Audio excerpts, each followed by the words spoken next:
10 మంది ఎమ్మెల్యేల అనర్హత పిటిషన్ సుప్రీంకోర్టులో నడుస్తుంది. హైకోర్టు నుంచి సుప్రీంకోర్టుకు చేరింది. సుప్రీంకోర్టు పోయిన నెల చివరిన వరకు మీరు ఏదన్నా ఒక నిర్ణయం తీసుకోరు అని స్పీకర్కి చెప్పింది. కానీ ఇప్పటిదాకా నిర్ణయం ఏది జరగలేదు. స్పీకర్ 2 పార్టీలని పిలిచి ఎవరైతే కంప్లైంట్ ఇచ్చిరో వాళ్ళని, పార్టీ ఫిరాయించిర్రు అంటున్న ఎమ్మెల్యేలు ఇద్దరిని పిలిచి క్రాస్ ఎగ్జామిన్ కొంత చేస్తున్నారు. అందులో కూడా 8 మంది ఎమ్మెల్యేలు మాత్రమే క్రాస్ ఎగ్జామిన్ చేస్తున్నారు. దానం నాగేందర్, కడియం శ్రీహరిలకు ఈ రోజు వరకు నోటీసులు ఇవ్వలేదు, క్రాస్ ఎగ్జామిన్ చేస్తలేరు. సో ఈ 8 మంది ఎమ్మెల్యేలకు సంబంధించిన క్రాస్ ఎగ్జామిన్ నడుస్తుంది. ఇంకా టైం కావాలి అనేది స్పీకర్ వర్షన్గా ఉంది. అయితే బీఆర్ఎస్ పార్టీ ఏమో మేము అన్ని ఆధారాలు ఇచ్చినాం, ఇప్పటికీ 2 ఏళ్ళు అవుతుంది, ఇంకా ఎన్ని రోజులు పొడిగిస్తారు ఈ కేసుని, వీళ్ళ మీద అనర్హత వేటు వేయాల్సిందే అనేది బీఆర్ఎస్ పార్టీ వాదిస్తుంది. సో సుప్రీంకోర్టులో ఇవాళ వాదనలు జరిగినప్పుడు జస్టిస్ గవాయ్ కొంత సీరియస్గానే, వాళ్ళ బెంచ్ కొంత సీరియస్గానే స్పీకర్ మీద మాట్లాడింది. అసలు ఎందుకు ఇంత లేట్ చేస్తున్నారు, మీరు చర్యలు తీసుకుంటారా లేకపోతే మమ్మల్ని తీసుకోవాలని అంటారా, ఏదో ఒకటి నిర్ణయించుకొని చెప్పుర్రి అని. అట్లనే స్పీకర్ తరపున లాయర్లు కొంత టైం అడిగిర్రు, ఏదో 8 వారాలు ఏదో అడిగినట్టున్నారు. దానికి 8 వారాల టైం కూడా ఇయ్యం, ఎందుకంటే గతంలోనే 3 నెలలు ఇచ్చినాం, దగ్గర 3 నెలల తర్వాత కూడా మళ్ళీ మీరు సేమ్ ఇయర్లు వచ్చి మళ్ళీ 8 వారాలు అడుగుతున్నారు అంటే దగ్గర 2 నెలలు. మళ్ళీ 2 నెలలు ఎందుకు టైం కావాలి మీకు, ఒక లాస్ట్ 4 వారాల టైం ఇస్తాం.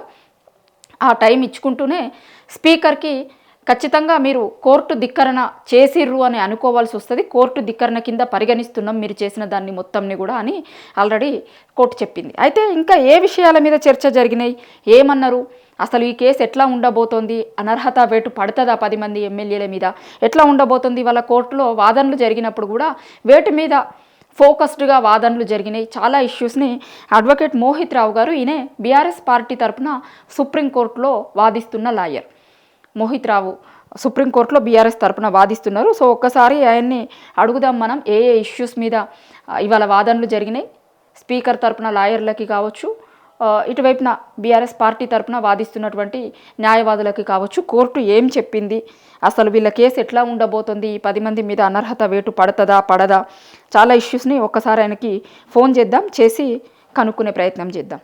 మోహిత్ రావు గారు నమస్తే అండి. నమస్తే అండి. ఇవాళ కోర్టు చాలా సీరియస్ వ్యాఖ్యలు చేసినట్టుంది కదండి, అంటే న్యూ ఇయర్ సెలబ్రేషన్స్ ఎక్కడ చేసుకోవాలనుకుంటున్నారు అని స్పీకర్ను ఉద్దేశించి చేసినట్లుగా. అసలు ఇవాళ ఏం జరిగిందండి కోర్టులో? సో ఈ రోజు 3 కేసెస్ టుగెదర్ తీసుకోవడం జరిగిందండి. First one filed by speaker for extension of time, ఒకటేమో రిట్ మేము కేటీఆర్ గారు ఫైల్ చేసింది, ఇంకోటి కంటెంప్ట్ స్పీకర్ గారి మీద కోర్టు ధిక్కరణ చర్యలు తీసుకోవాలని. 3 months అయినాక కూడా కంక్లూడ్ చేయలేదు ప్రొసీడింగ్స్ అని ఈ 2 పిటిషన్ మేము వేయడం జరిగింది. సో 3 పిటిషన్స్ ఈ రోజు ధర్మస్థలం ముందుకు వచ్చాయి. అయితే వాళ్ళు ఇంకా 8 weeks టైం కోరగా దానికి సీజే చాలా సీరియస్ అయ్యి ఇంకా 8 weeks ఎందుకు, ఆల్రెడీ 3 months అయిపోయింది, మీరు ఏం చర్యలు తీసుకోలేదని సీరియస్ అయ్యారు. సీరియస్ అయినాక last finally he gave 1 week. ఒకవేళ కనుక 1 week లో మీరు చర్యలు తీసుకోకపోతే ఆల్రెడీ కంటెంప్ట్ ఆఫ్ కోర్టు ధిక్కరణ కింద నోటీసెస్ ఇష్యూ జారీ చేశారు స్పీకర్ కి. స్పీకర్ వచ్చి సమాధానం చెప్పాల్సి ఉంటది. సో ఆ ప్రొసీడింగ్స్ కంటిన్యూ అవుతాయి. ఒకవేళ కనుక 1 week లో మీరు కంక్లూడ్ చేస్తారని it's okay, well and good. లేదు అంటే కంటెంప్ట్ ఆఫ్ కోర్ట్ కింద యాక్షన్ స్టార్ట్ అవుతుంది, మీరు డిసైడ్ చేసుకోండి మీరు ఎక్కడ న్యూ ఇయర్ సెలబ్రేట్ చేసుకుంటారు అని అనడం జరిగింది. అయితే ఇప్పుడు మొన్న కలకత్తా హైకోర్టు తీర్పు ఇచ్చింది కదండి, పశ్చిమ బెంగాల్లో కూడా సేమ్ ఎమ్మెల్యేకి సంబంధించిన దాని మీద అనర్హత వేటు వేసింది కదా. కరెక్ట్. అంటే అట్లాంటి సిచ్యుయేషన్ సేమ్ ఇక్కడ కూడా కనిపిస్తుంది, తెలంగాణ ఎమ్మెల్యేల విషయంలో కూడా సేమ్ పరిస్థితి కదండి, యాజ్ ఇట్ ఈస్గా అట్లాంటిదే కదా. ఎస్ అంతే, కాకపోతే అక్కడ అధికార పార్టీ నుంచి వేరే పార్టీకి వెళ్ళారు.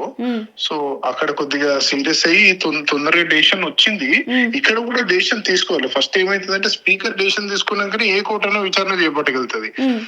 కానీ Rajendra Singh Rana judgment, constitution judgment లో స్పీకర్ ఇలానే డిలే చేస్తుంటే సుప్రీంకోర్టు కూడా డెసిషన్ తీసుకుంది. సుప్రీంకోర్టే తనంతట తన సుమోటో యాక్షన్ తీసుకుని తను చర్యలు తీసుకోవడం జరిగింది.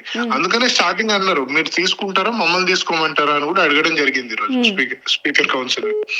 లేదు మాకు 4 వారాలు గడువు ఇవ్వండి, మేము అంతా కంప్లీట్ చేస్తామని వాళ్ళ అడ్వకేట్ కోరారు.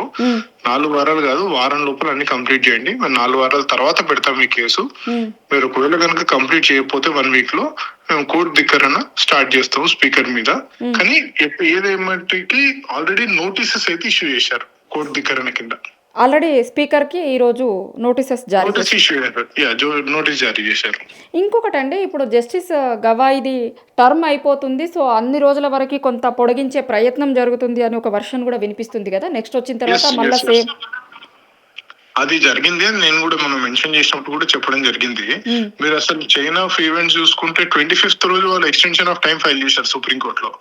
కానీ ఈ రోజు చూసుకుంటే 17th, దాదాపు మోర్ దెన్ 3 weeks వాళ్ళు కావాలని పెండింగ్ పెట్టారు రిజిస్ట్రీలో.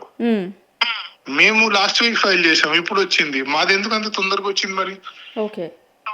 సో వాళ్ళు కావాలనే టైం డ్రాగ్ ఆన్ చేస్తే రిటైర్ అయిపోతారు, కేసు కోల్డ్ స్టోరేజ్ కి వెళ్ళిపోతుంది అని అనుకున్నారు.